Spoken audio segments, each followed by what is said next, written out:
नमस्कार दोस्तों, मैं कुंवर विशाल आप सबका स्वागत करता हूं आपके अपने चैनल लाल किताब रेमेडीज़ में। आज दोस्तों हम चर्चा करेंगे मातृ ऋण के बारे में। प्रीवियस एपिसोड में हमने पित्तर ऋण का मुख्य गुरु के ऋण और सूर्य के ऋण की चर्चा की थी। उसी श्रृंखला को आगे बढ़ाते हुए आज मातृ ऋण की चर्चा करेंगे। ऋण जो है लाल किताब में एक बहुत ही इम्पॉर्टेंट सब्जेक्ट है। इसको इग्नोर करके यदि बाकी कुंडली का एनालिसिस करेंगे तो उसका कोई लाभ नहीं होगा। आसान भाषा में बोलें तो आप अपनी कुंडली के चाहे कितने भी रेमेडीज़ कर लें, उपाय कर लें, जब तक ऋण के उपाय नहीं किए जाते तब तक उस इंसान को उन रेमेडीज़ का कोई फ़ायदा नहीं होता है। तो इसलिए दोस्तों ऋण का जो उपाय है ये करना बहुत ज़रूरी है। तो इसको समझते हैं कि मातृ ऋण कुंडली में कैसे बनता है। देखिए, सबसे पहले कुंडली में पित्तर ऋण जो है वो जरूर होगा, जो बृहस्पति का ऋण है। उस एपिसोड को आपने यदि नहीं देखा है तो एक बार देख लीजिएगा। हम उसका लिंक जो है ये ऊपर आई बटन में भी दे देते हैं और डिस्क्रिप्शन के बॉक्स में भी इस लिंक को दे देते हैं। तो जब तक वो एपिसोड नहीं देखेंगे तो मातृ ऋण जो है इसे पूरी तरह से समझने में मदद नहीं मिलेगी। तो मातृ ऋण को समझने के लिए सबसे पहले पित्तर ऋण का होना जरूरी है और उसे समझना जरूरी है कुंडली में। यदि पित्तर ऋण होगा तो ही मातृ ऋण होगा, पित्तर ऋण नहीं होगा तो मातृ ऋण अकेला नहीं होगा। अकेला मातृ ऋण होता है मगर उसका असर जो होता है वो 50% होता है लगभग, और बाकी कुंडली टू कुंडली, पर्सन टू पर्सन वेरीफाई करता है। तो सबसे पहले शुरू करते हैं मातृ ऋण की क्या शर्त है और क्या निशानियां हैं और क्या कारण है। मातृ ऋण तब बनता है जब कुंडली में चंद्र खंड नंबर 4 से बाहर हो, 4 से बाहर हो और खंड नंबर 4 में शनि, बुध या शुक्र हो। यानी खंड नंबर 4 में शनि, बुध या शुक्र होंगे। इनमें से चारों में से, इन तीनों में से कोई भी प्लेनेट हो तो ये मातृ ऋण की तरफ एक इंडिकेशन है। चंद्र खंड नंबर 4 में उस समय नहीं होना चाहिए। ये पहली कंडीशन। दूसरा, बृहस्पति का ऋण यदि कुंडली में है तब तो 100% ये योग बनेगा मातृ ऋण का। जब ये मातृ ऋण बनता है तो उसका निशानी जो है वो क्या आती है ऐसे इंसान पर, उसकी जो एजुकेशन है वो उसके काम नहीं आती है। या तो वो उसे हासिल नहीं कर पाता, यदि हासिल कर भी लेता है, प्राप्ति कर भी लेता है, तो भी ऐसा इंसान उस एजुकेशन से, उस विद्या से लाभ नहीं ले पाता है। ये पहली निशानी। दूसरी, उसके मन की शांति हमेशा डिस्टर्ब रहती है। तीसरी, माता समान औरतें, दादी, नानी, ये सब जो हैं इनकी लाइफ जो है ये भी बड़ी संघर्ष वाली बीतती है, या बीमारियों से ग्रस्त होते हैं, या इनके सुख में कमी आती है। मातृ ऋण की जो सबसे ज़्यादा आज के युग में जिसका प्रभाव है और जो सबकी डिमांड है, धन, पैसा, मनी। तो मातृ ऋण जब कुंडली में होगा तो उस इंसान के पास पैसे का फ्लो नहीं होता है। काम साल में 2 महीने चला, 4 महीने बंद, फिर 2 महीने चला, 3 महीने चला, फिर 2-4 महीने बंद, यानी कॉन्टिन्यूटी नहीं होती है। साल में भी ऐसा ही होगा। यदि वर्षों का एनालिसिस करेंगे तो कुछ वर्ष होगा, कुछ वर्ष नहीं होगा। कभी 2 साल अच्छे, साल अच्छा, कभी साल 2 साल बुरे। यानी लाइफ में एक कांस्टेंट इनकम जो होती है, कॉन्टिन्यूस जो इनकम होती है या कॉन्टिन्यूस बढ़ोतरी होती है, लाइफ में ग्रोथ होती है, वो नहीं हो पाती है। तो ये मातृ ऋण बहुत ही जहरी है। तो इंसान को ये धन की तंगी देता है, पीस ऑफ माइंड तो डिस्टर्ब रखता ही है, एजुकेशन से भी लाभ नहीं ले पाता।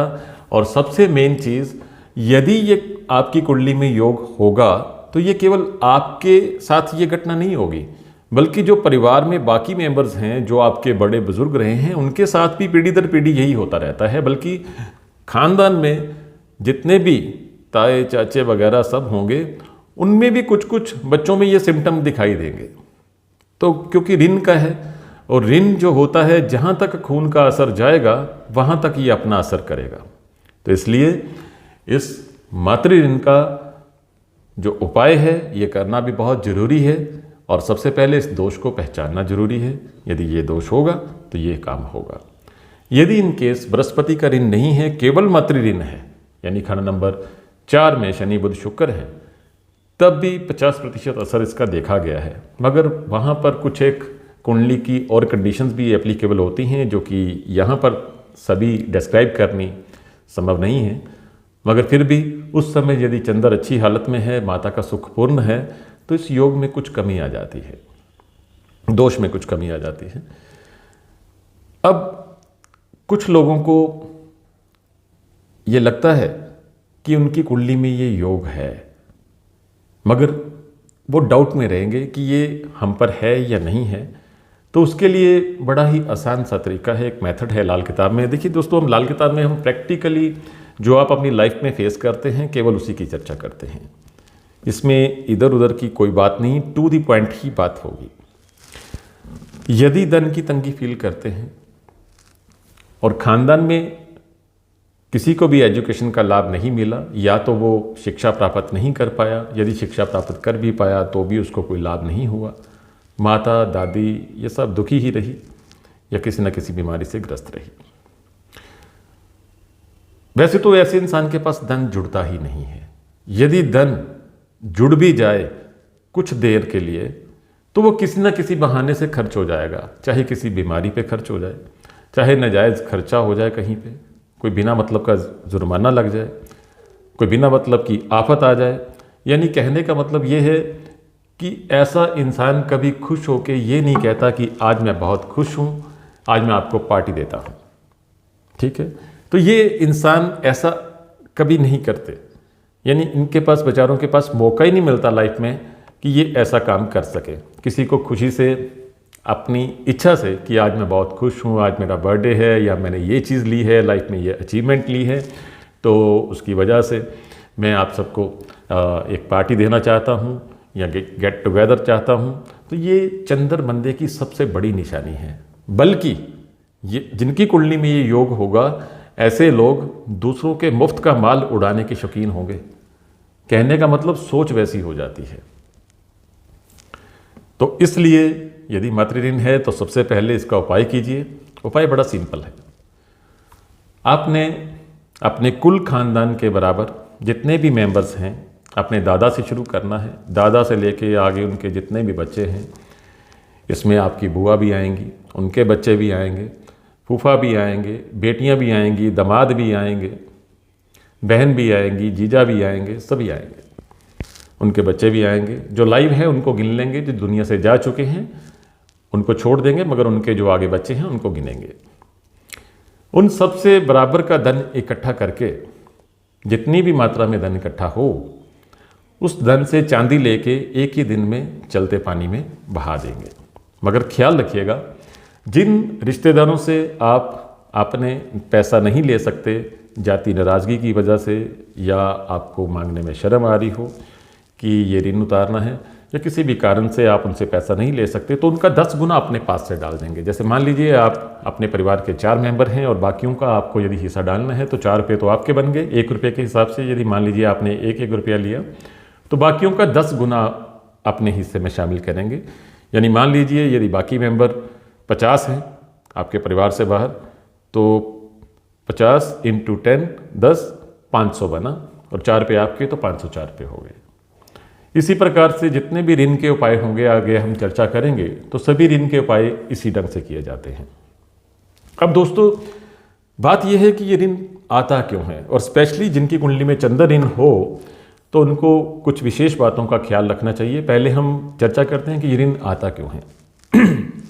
हमारे घर के पास, हमारे शहर में कोई नदी है, कोई कुआं है, कोई जलाशय है, तालाब है, वहाँ पर या घर के पास ही कोई नदी, तालाब या जलाशय या कुछ भी हो, पानी का सोर्स हो, नेचुरल पानी का सोर्स हो, उसमें गंदगी डालनी शुरू कर दें, उसमें गंदगी डालनी शुरू कर दें, तो वो मातृ ऋण में बदल जाएगा, जो ये कर्म करेगा। मैंने अक्सर कई घरों में देखा है, जब हम लोग पुराने कहीं जगह पर जाते हैं जहाँ पहले कुएं होते थे, तो अब तो कुएं इतने रहे नहीं कि पानी का स्तर काफ़ी नीचे चला गया है। कुछ इलाकों में है, कुछ में नीचा चला गया, तो वो कुएं बंद हो गए। अब वो कुएं बंद हुए तो लोगों ने क्या किया कि उस कुएं में कूड़ा डालना शुरू कर दिया। तो यदि ये कर्म आप करते हैं या आपके बुजुर्गों ने किया है तो इसका दंड जो है वो भुगतना पड़ता है। कुदरत जो है वो किसी को माफ़ नहीं करती।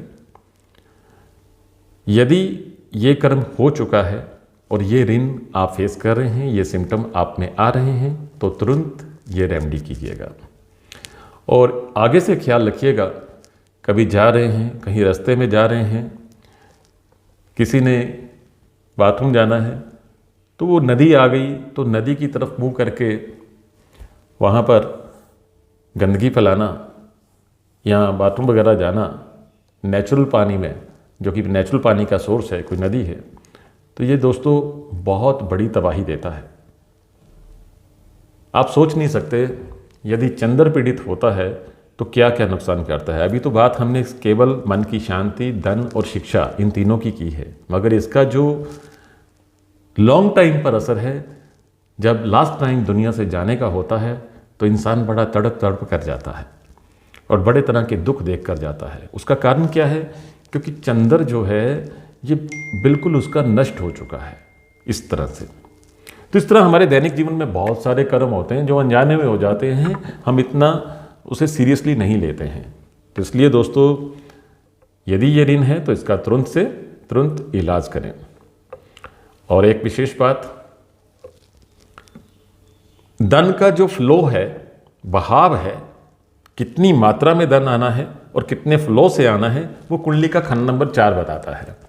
तो खंड नंबर 4 में ही ये ग्रह शनि, बुध और शुक्र होंगे तो ही ये ऋण बनेगा।